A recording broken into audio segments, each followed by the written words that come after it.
Hello everyone, welcome to Everything Arsenal. Let's get the latest news, especially contracts. Now, there's a lot of contract situations going on at Arsenal. A few players, like 5 or 6 players who, are they going to sign new contracts? Are they going to leave this transfer window? There's some that their contracts are expiring this window. We'll talk about that. Also, the latest on Viktor, Gyokeres, Thomas Partey, Jorginho, all the latest on them. Will they be here next season? Let's get to it, and let's start with Myles Lewis-Skelly. What a season the guy has had.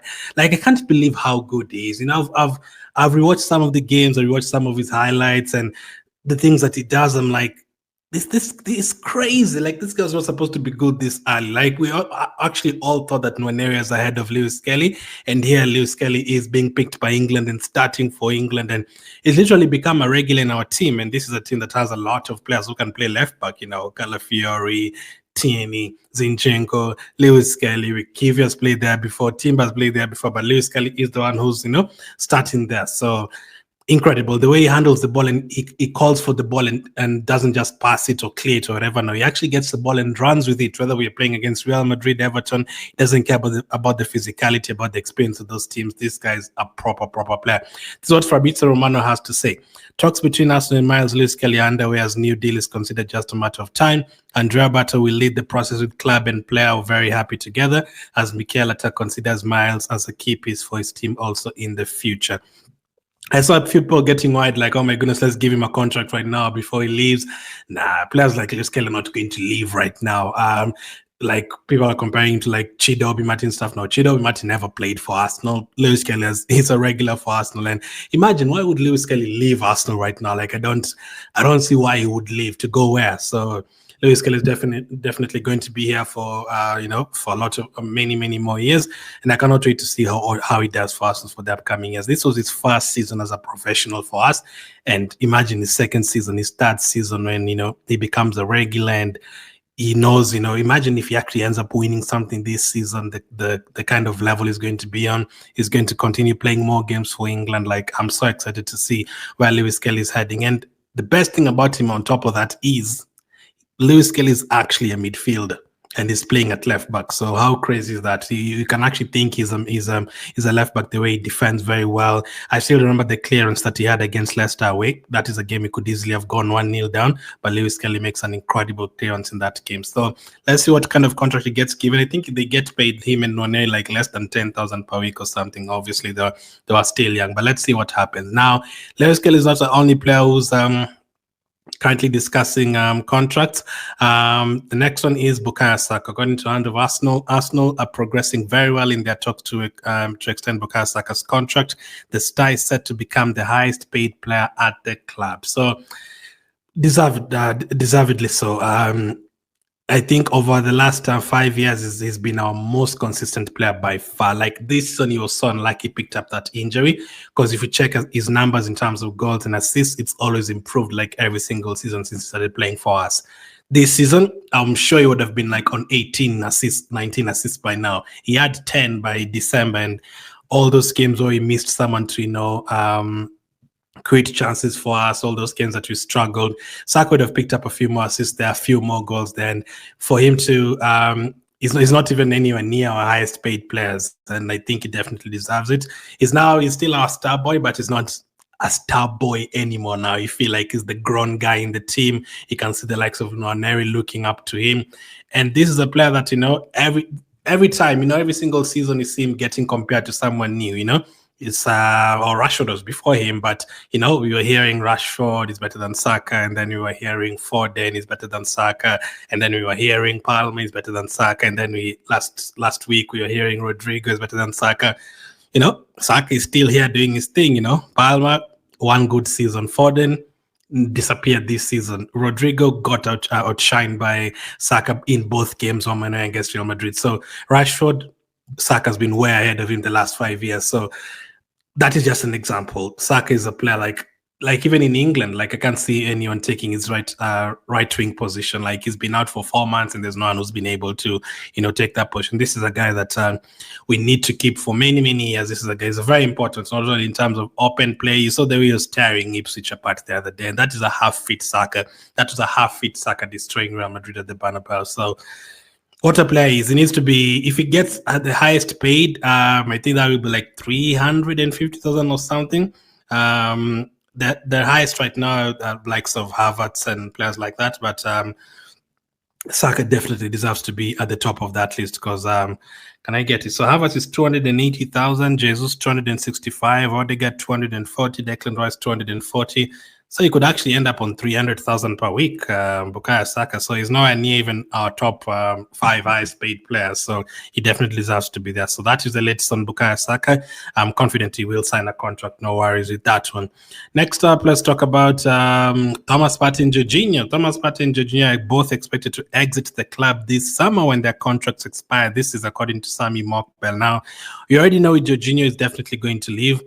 Hopefully he hasn't played his last game for Arsenal because Atara said he's going to be out for a few weeks. So hopefully we get to see him at least for one more game at the end of the season. Jorginho, I think he's been a great servant for Arsenal. All the players that we usually buy from Chelsea, most of them never work. But I think Jorginho has been okay. I think it's been a good 7 out of 10 during his Arsenal career, the half season and the 2 full seasons. He added a bit of experience, hearing from all the other players speaking about him. He brought a lot of calm and leadership in the dressing room. So that's great. So I think he served Arsenal well. For Thomas Partey, he's been here since 2020. He was one of the first players to be signed by Arteta that year.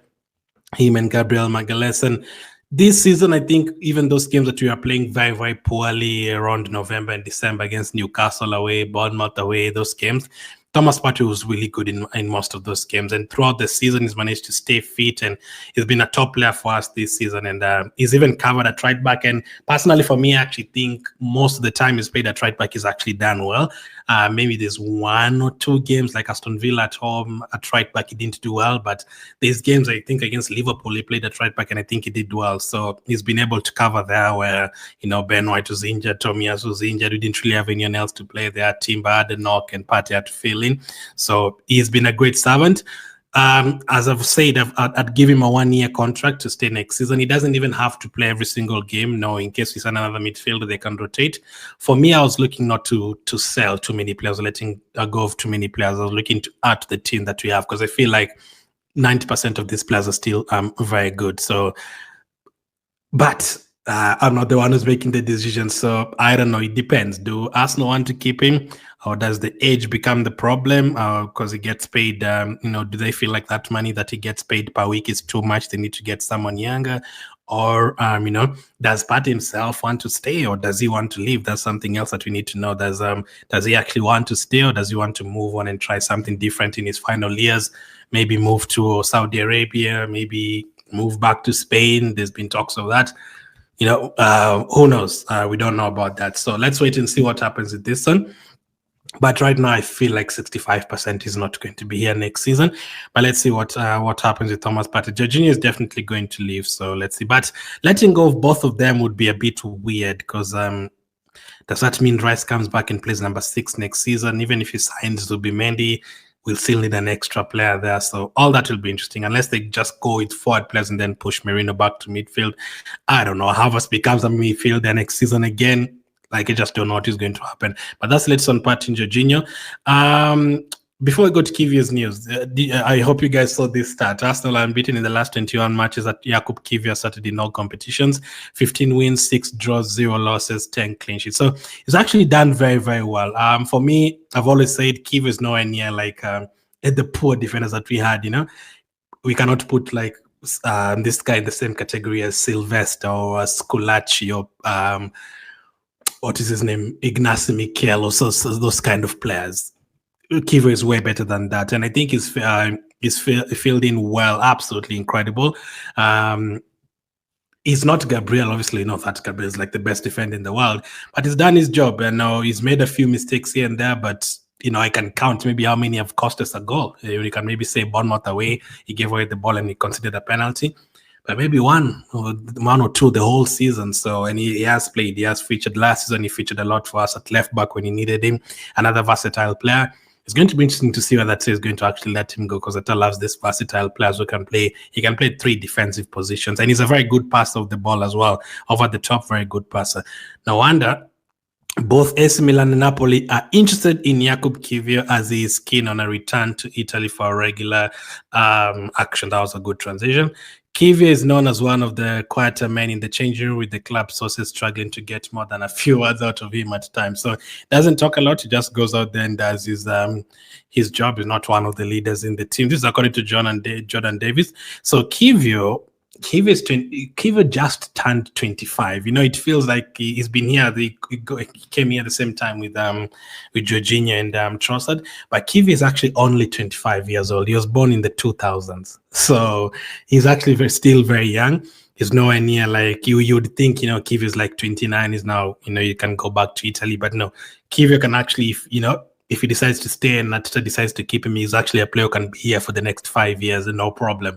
So let's see what happens with that one. Personally, for me, I would keep him next season. Again, let me keep repeating it. I'm not looking to sell or to replace players. I'm looking to add to what we have. Yes, we can get rid of 3 or 4 players, but I'm not talking about 8, 9. No, I've seen people saying, yeah, let's sell Kiwior, let's sell Zinchenko, let's sell Tierney, let's send Neto back to Bournemouth, send Sterling back to Chelsea, sell Martinelli. Trossard's time is over, sell him. I've even seen people saying sell Havertz, sell Jesus, sell Tomiyasu.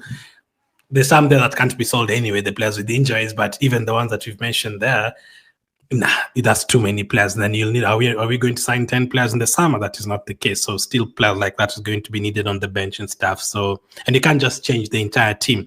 This is not a bad team. This is still a team that has the best defense in the world. This is still a team that is in the Champions League semi-final. This is still a team without their best players, still second on the table. So there's still a lot of good stuff in the team. With no problems this season have been things like scoring goals. So just add to that and a few other players in terms of backup, because we've lacked in that as well. Let's talk about Viktor Gyokeres. According to Foot Insider, Arsenal have opened talks to sign Viktor Gyokeres in an early summer deal, with the player now their first choice striker target. Negotiations are taking place behind the scenes to convince Gyokeres and put together a package to secure his signature. Now, Man United did want him, but Man United now are going for Matheus Cunha. So I am confident if we really want him, we are going to get the player. And I think this would be an incredible signing. Like, we saw 47 goals in 46 games. It's called a hat-trick. He literally, I finished recording the last time we talked about Gyokeres, I think it was Friday or something. This guy, I recorded about him, talked about him in the video, and then I finished and then uploaded, and then I checked literally 5 minutes later, Sporting was going on. He was taking a free kick and he scored a hat-trick. I was like, yep, this is the guy. This is the guy. He's not going to come to England and score 50 goals. I know that.